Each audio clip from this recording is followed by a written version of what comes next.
बलाकनाथ की पराजय के बाद भी रक्तवती की सिद्धि अधूरी थी।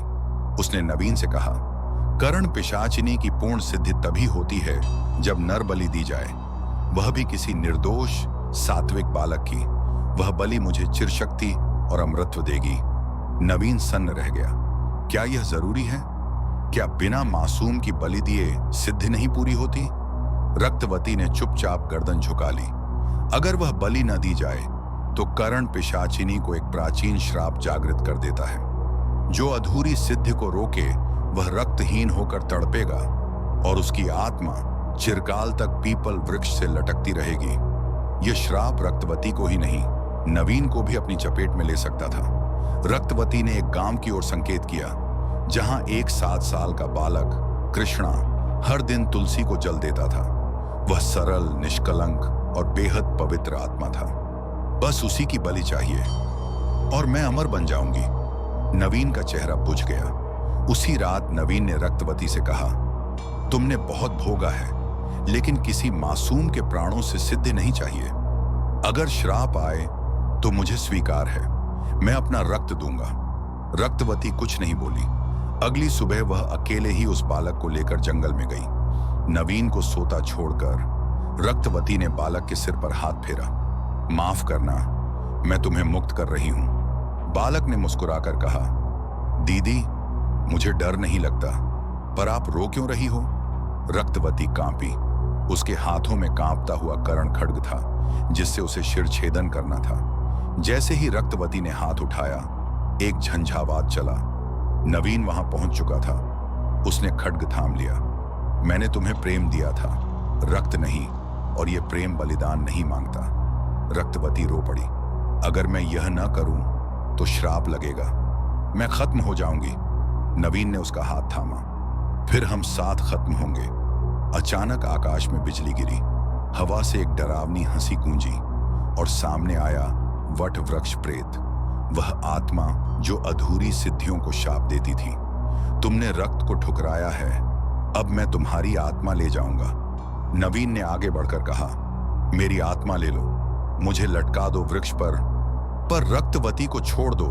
श्राप ने कहा, केवल आत्मदान काफी नहीं, तुम्हें उस पीपल वृक्ष में बंद होना होगा चिरकाल तक। रक्तवती चिल्लाई, नहीं नवीन नहीं। लेकिन नवीन मुस्कुरा रहा था। नवीन ने खुद को मंत्र के द्वारा पीपल वृक्ष में समर्पित कर दिया। आत्मत्यागम वट शरणम प्रेम विनाशम स्वीकृतम। उसका शरीर जला और उसकी आत्मा उस वृक्ष की जड़ों में समा गई। श्राप शांत हो गया। रक्तवती वहीं घुटनों पर गिर गई। नवीन की आत्मा पीपल वृक्ष में बंधी थी। वह न जीवित था न मृत, और रक्तवती, उसका हृदय शून्य से भर चुका था। हर रात वह उसी वृक्ष के नीचे बैठ उसकी आत्मा से बातें करती। तुमने मेरा शाप ले लिया नवीन, अब मुझे तुम्हें लौटाकर ही रहना होगा। रक्तवती ने भैरव कल्प, प्रेत संहिता और कर्ण तंत्र जैसे ग्रंथों को खंगालना शुरू किया। उसे पता चला कि पीपल वृक्ष में बंधी आत्मा को त्रिकाल मंत्र और काल जड़ या रसायन के द्वारा मुक्त करे तो वह आत्मा पुनः देह पा सकती है। लेकिन यह साधना थी विपरीत दिशा की, यानी काल को मोड़ने वाली। उसने हिमालय की उपत्यकाओं में एक रहस्यमयी तांत्रिक की खोज की, जिसे लोग त्रैलंग अघोरी कहते थे। वह न कोई मरे को जलाता था, न जीते को बचाता था। तुम मेरे पास किस लिए आई हो? प्रेम के लिए या सिद्ध के लिए? रक्तवती बोली। उसने मुझे प्रेम दिया, मैं उसे जीवन देना चाहती हूं। तांत्रिक मुस्कुराया, तो फिर तुम्हें समय का रक्त देना होगा। तांत्रिक ने बताया कि हर आत्मा समय की रेखा में बंधी होती है। अगर कोई तांत्रिक वह रेखा तोड़ दे तो आत्मा फिर से वर्तमान में देह धारण कर सकती है, परंतु इसकी कीमत थी। तुम्हें अपने जीवन के 7 वर्ष देने होंगे और 7 रक्त बूंदें उस आत्मा की जो तुमसे प्रेम करती है। रक्तवती ने हामी भरी। त्रैलंग अघोरी ने एक गहन तांत्रिक यज्ञ रचा, काल संधि यज्ञ। यह यज्ञ पूर्ण चंद्र और ग्रहण के संगम पर पीपल वृक्ष के नीचे किया गया। रक्तवती ने अपने प्राणों की 7 बूंदें अर्पित की और नवीन के नाम का उच्चारण किया। नवीन आत्मा पुनः प्रवेशम भवतु, काल विपरीतम जीव संपर्कम। अचानक एक तेज बिजली गिरी, वृक्ष हिला और नवीन की आत्मा बाहर आई। नवीन की आत्मा अब मुक्त थी, लेकिन वह अस्थिर थी। रक्तवती ने उसकी ओर हाथ बढ़ाया। आओ नवीन, मेरी ऊर्जा से फिर से जी लो। लेकिन आत्मा कांप रही थी।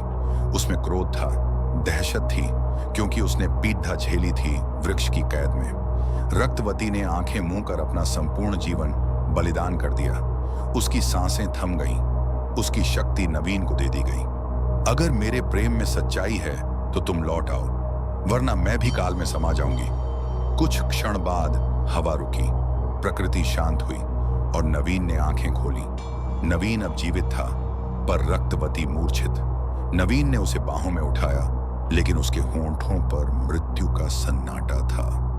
तभी तांत्रिक ने कहा, अब तुम्हें उसे पुनर्जीवित करना होगा। रक्तवती की सांसें थमी हुई थीं। नवीन ने उसके नाजुक शरीर को अपनी बाहों में थाम लिया था, लेकिन उसका हृदय अंदर ही अंदर टूट रहा था। वे दोनों उस रहस्यमय शक्ति के आगे नतमस्तक थे, जिसने उनके प्रेम को जकड़ लिया था। तभी दूर घने बादलों के बीच से एक भयावह आकृति प्रकट हुई। यमराज का दूत। उसका रूप कुछ ऐसा था कि मानवता का साया भी उसे डर जाता। उसकी आंखें गहरे लाल जैसे जलते हुए कोयले, और शरीर से एक ऐसा काला धुआं निकल रहा था जो हर चीज को निगल जाता। तुमने काल की लहरों को चीर दिया है। उसकी गूंजती आवाज जैसे एक पहाड़ गिरने लगी हो। अब तुम्हें इसका मूल्य चुकाना होगा। नवीन की रूह कांप गई, पर वह खड़ा रहा।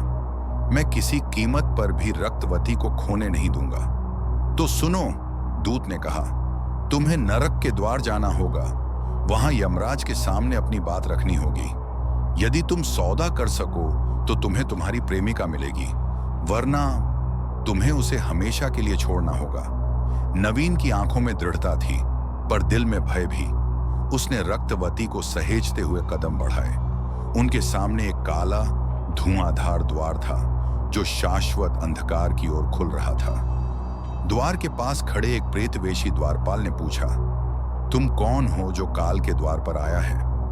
नवीन ने हिम्मत दिखाते हुए कहा, मैं वह हूं जो अपनी प्रेमिका को वापस पाने आया है। द्वारपाल ने धीमे से मुस्कुराते हुए कहा, तो चलो नरक के न्यायालय तक। नवीन को यमलोक के न्यायालय में प्रवेश मिला। वहां यमराज बैठे थे, एक सिंहासन पर, जिनकी शक्ति और क्रूरता दोनों ही असीम थीं। तुमने जीव और मृत्यु के नियमों को तोड़ा, यमराज ने कहा। तुम्हारा प्रेम बड़ा है, पर क्या तुम तैयार हो उसके लिए अपनी आत्मा का सौदा करने को? नवीन ने बिना हिचक के कहा, हाँ। यमराज ने एक काला पुस्तक खोला, जिसमें हर आत्मा का लेखा जोखा था। तुम्हें यह सौदा स्वीकार करना होगा या अपनी प्रेमिका को हमेशा के लिए खो देना होगा। यमराज ने बताया कि नवीन को पुनर्जन्म के 7 चक्रों से गुजरना होगा। हर चक्र में उसे अपने कर्मों का फल भोगना होगा, पर हर बार उसका प्रेम उसे नई ताकत देगा। यह पुनर्जन्म का रहस्य है, यमराज ने समझाया। तुम्हारा प्रेम ही तुम्हें हर बार जीवित करेगा। नवीन ने दिल की गहराई से कहा, मैं तैयार हूं, चाहे जो भी हो, मैं तुम्हारा सौदा स्वीकार करता हूं। यमराज ने एक चमकदार रत्न दिया, जो नवीन के हृदय पर चमकने लगा। यह तुम्हारा जीवन और मृत्यु की कुंजी है, इसका सही उपयोग करो। नवीन वापस आया उस रत्न के साथ। उसने रक्तवती को छुआ और वह धीरे धीरे जीवन की ओर लौट आई।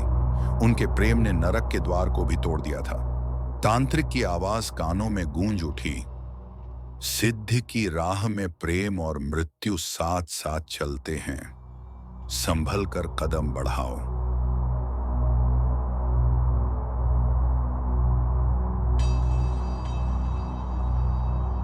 रात की स्याह चादर के नीचे नवीन और रक्तवती का रिश्ता उस सीमा पर था जहां प्रेम और मृत्यु के बीच की डोर बिल्कुल तनी हुई थी।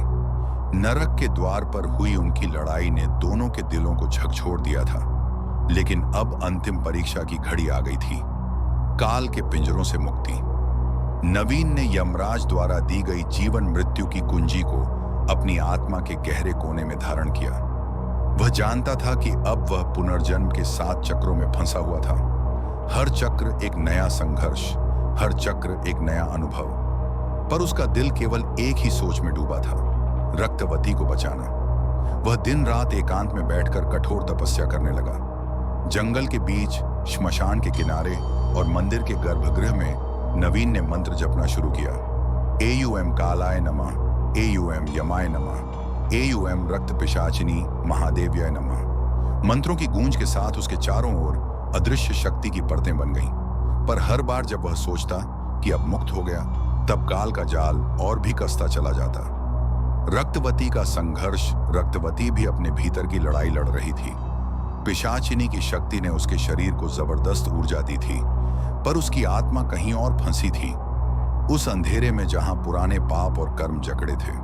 वह अक्सर स्वप्न देखती, उस नरक के न्यायालय के दृश्य जहां यमराज की आंखों में उसका भविष्य लिखा हुआ था। पर रक्तवती का मन केवल नवीन के लिए धड़कता था। उसका प्रेम ही उसकी असली ताकत थी और वही उसकी मुक्ति की चाबी। एक दिन नवीन की तपस्या के बीच अचानक उसे एक विचित्र आवाज सुनाई दी। वह आवाज उसके मन की गहराई से निकली थी। उसकी आत्मा ने पहली परीक्षा का संकेत दिया था। वह एक भूल भुलैया में फंसा था, जहां समय और स्थान का कोई मतलब नहीं था। चारों ओर काले धुएं से बने पिंजर थे, जो उसकी आत्मा को पकड़ने की कोशिश कर रहे थे। नवीन ने गहरी सांस ली और याद किया, यह मेरा प्यार है जो मुझे बचाएगा। उसने अपने हृदय की शक्ति को जागृत किया और पिंजरों को चीरते हुए निकला। रक्तवती को भी एक परीक्षा से गुजरना था। एक दैत्य उसका मार्ग रोक रहा था, जो उसकी पिशाचिनी शक्ति को निगल जाना चाहता था। पर उसकी आंखों में नवीन की छवि थी और उसने अपनी सारी ऊर्जा जुटाकर उस दैत्य को हराया। उसकी आत्मा ने पहली बार स्वतंत्रता की एक झलक देखी। आखिरकार दोनों को मिलकर अंतिम परीक्षा देना था, जहां समय और मृत्यु दोनों एक साथ उनके सामने खड़े थे। नवीन और रक्तवती ने अपने प्रेम को एक महान शक्ति के रूप में स्वीकार किया। उन्होंने यमलोक के द्वार पर खड़े होकर कहा, हमारा प्रेम अमर है और हम इसे किसी भी कीमत पर नहीं छोड़ेंगे। यमराज की सहमति। यमराज ने उनकी हिम्मत देखी और मुस्कुराया। तुम दोनों ने अपने कर्मों और प्रेम के बीच संतुलन बनाया है। अब तुम्हें मुक्त किया जाता है। पर ध्यान रखना, सिद्धि की राह में प्रेम और बलिदान साथ साथ चलते हैं। नवीन और रक्तवती के सामने अब एक नया अध्याय था। यमराज ने उन्हें मुक्त कर दिया था, लेकिन उनका सफर अभी खत्म नहीं हुआ था। यह केवल शुरुआत थी। कर्ण पिशाचिनी की सिद्धि की असली ताकत अभी सामने आने वाली थी और उसके साथ एक भयानक रहस्य जुड़ा था। सिद्ध का अर्थ केवल शक्ति नहीं, यमराज ने गूढ़ स्वर में कहा, बल्कि वह बंधन है जो तुम्हें तुम्हारी आत्मा के सबसे गहरे रहस्यों से जोड़ता है। जब नवीन और रक्तवती गांव लौटे तो सब कुछ सामान्य लग रहा था, परंतु रात के समय नवीन के सपनों में एक अजीब छाया बार बार आ रही थी। एक पुराना तांत्रिक जो कर्ण पिशाचिनी की असली कीमत बताना चाहता था। सपने में तांत्रिक ने कहा, सिद्धि ने तुम्हें जीवन और मृत्यु से जोड़ दिया है, पर क्या तुम तैयार हो उस काले वादे के लिए जो तुम्हें अनजाने में दिया गया है? रक्तवती ने भी महसूस किया कि उनकी शक्ति के साथ एक अंधेरा साया जुड़ा हुआ है। उसकी आंखों में कभी कभी गहरा काला धब्बा दिखता था, जो धीरे धीरे उसकी आत्मा को निगल रहा था। हमारे प्रेम की कीमत क्या है? उसने नवीन से पूछा। नवीन ने घबराते हुए जवाब दिया, हमें उस रहस्य का पता लगाना होगा, वरना यह शक्ति हमें ही खत्म कर देगी। दोनों ने मिलकर उस तांत्रिक के पुराने ग्रंथों की खोज शुरू की। उन्हें पता चला कि कर्ण पिशाचिनी की सिद्धि पाने वाला व्यक्ति एक जीवन भर उस सिद्धि के दुष्परिणामों से जूझता है। आत्मा के अंदर एक काला पिशाचिन छुपा रहता है, जो समय समय पर नियंत्रण पाने की कोशिश करता है।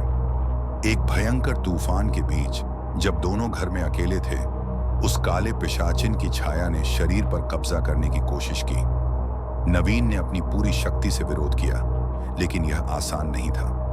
रक्तवती ने अपने प्रेम की शक्ति से उस अंधेरे को रोका, लेकिन उन्होंने जाना कि यह लड़ाई कभी खत्म नहीं होगी। यह तो बस शुरुआत थी। कहानी के आखिरी शब्दों में नवीन अपने पाठकों से कहता है, सिद्धि की कोई सीमा नहीं होती, लेकिन हर शक्ति के साथ एक बड़ी जिम्मेदारी आती है। प्रेम और बलिदान के बिना यह शक्ति अधूरी है और जो इस शक्ति को पाने की चाह रखता है उसे अपने भीतर की हर छाया से लड़ना होगा। क्या नवीन और रक्तवती इस अधूरी लड़ाई में विजयी होंगे या वे स्वयं उस शक्ति के अधीन हो जाएंगे? यह कहानी यहीं खत्म होती है, लेकिन उनका संघर्ष अनंत काल तक चलता रहेगा।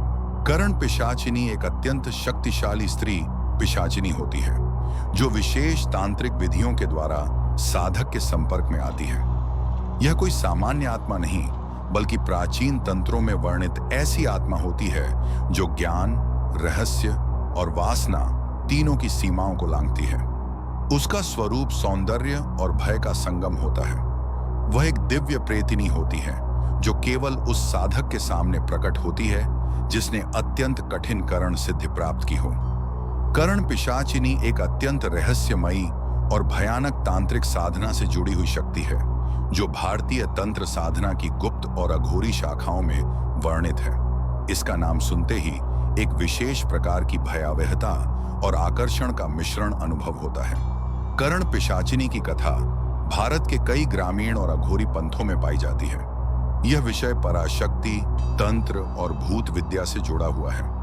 कुछ लोग इसे अंधविश्वास मानते हैं, जबकि तांत्रिक परंपराओं में यह एक रहस्यात्मक वास्तविकता के रूप में जाना जाता है। इसके साथ ही दूसरा भाग समाप्त होता है। आशा करते हैं कि आपने हमारी कहानियों का आनंद लिया होगा। सब मिलकर बोलिए, हर हर महादेव, हर हर महादेव, हर हर महादेव।